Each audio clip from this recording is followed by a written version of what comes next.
you think there should be books that are banned in school? Books like that, yes, that are teaching children wrong moral values. What about a book that says slavery is okay? I have never seen a book that said slavery was okay. If you're familiar with The Good Liars, you probably know where this is going. What about a book where somebody sells their daughter into slavery for 200 foreskins? Would that be okay? No, nothing on. No, like I said, good moral values is what needs to be taught, needs to be brought back in. Like books like the Bible? The Bible would be an awesome one. You think the Bible should be taught in school? I do. It's history. It should be taught as a history class because that's what it is. It is a history book. The two things I just said were from the Bible. Slavery? You're right. And the selling the daughter for foreskin. That's true. You got a point there. Indeed, he does. Out of all the crises our country is currently facing, the Republican Party's attack on and wholesale erosion of our public education system will have the most dire consequences for the country's future. Not only will our children fail to live up to their potential, but people who believe this nonsense will be holding the reins of power and controlling whatever is left of the education system. The Bible should be taught as like a history book in schools, like as history, Noah's flood, the earth beginning maybe several thousand years ago. Do you think that should be in history and science? Yes, but yeah. So like the Bible is a history book and taught to children. It tells our history correct, yes. It may be harsh to say, but if you legitimately believe that the Bible is an accurate historical document and should be taught as a history book, then you belong nowhere near a position of power over public education policy. Our public school system is protected by the Establishment Clause of the First Amendment for a reason. But that's why fundamentalist Christian Republican activists have taken their fight to destroy the separation of church and state through the legal system, where billionaire-funded dark money groups pack state and federal court with friendly judges to push their agenda all the way to the Supreme Court. And you know what happens next? When the 6-3 conservative majority rules. Pornographic books should be banned in school, yes. A book that has daughters having sex with their dad, should that be banned in school? Yes. So a book that has two daughters getting their dad drunk, having sex with them, that book should be banned in schools. No, the Bible should not be banned. Oh, okay. They're telling histories of what really happened. But sex with the dad, that story, that's okay for kids? It's not okay. It's okay to teach that to kids, that story? It's okay to teach that kid because it's in the Bible? The Bible should be taught in schools? The Bible should be taught in schools, yes. Belief always trumps logic and reason when talking to these zealots. And while this lady was quick enough on her feet to recognize Jason Selvig's argument, these Bible thumpers weren't. I think the Bible should be taught in schools. Yes. Yeah? Most definitely. Because children have gotten away from that. Because they have. And it needs to be put back in all the schools, Catholic schools and public schools. So you want the Bible back in school. Do you think there are books that should be banned from schools? Yeah, of course. There is a book that has a story of two daughters getting their father drunk and having sex with them. Would you want that in a school? No, absolutely. Of course not. Of course not. No. That's outrageous. That's the devil's work. We don't want the devil's work in school. If you've been paying attention at all over the past decade or so, Republicans have ramped up their efforts to impose fundamentalist Christian values on all aspects of American life, largely in response to societal progress on race relations, LGBTQ plus visibility and acceptance, and most importantly, diminished influence of the church and so-called Christian values on public life, which brings us to this beacon of Christian values. Somebody had to do it. I am the chosen one.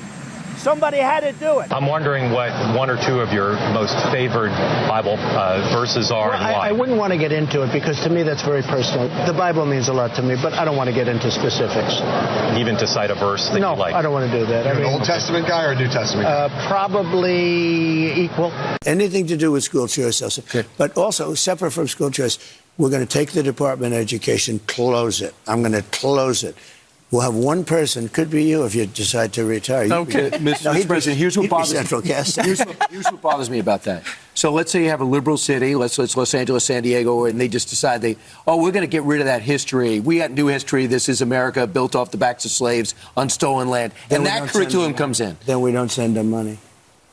we would save half of our budget. Okay. Just take a second and think about how absurd, insane, ahistorical, and flat out dangerous it is for the potential future president to be campaigning on eliminating the Department of Education and delegating that power to non-qualified, non-certified parents and state officials on the country's most popular news network. You can't even excuse this as an off-script outburst because Trump's been beating this drum for literal months now. We will return power to parents. Of course you want to return the power, especially when it comes to schools. You will have your power back. I will close the Department of Education and move all education back to the states where it belongs.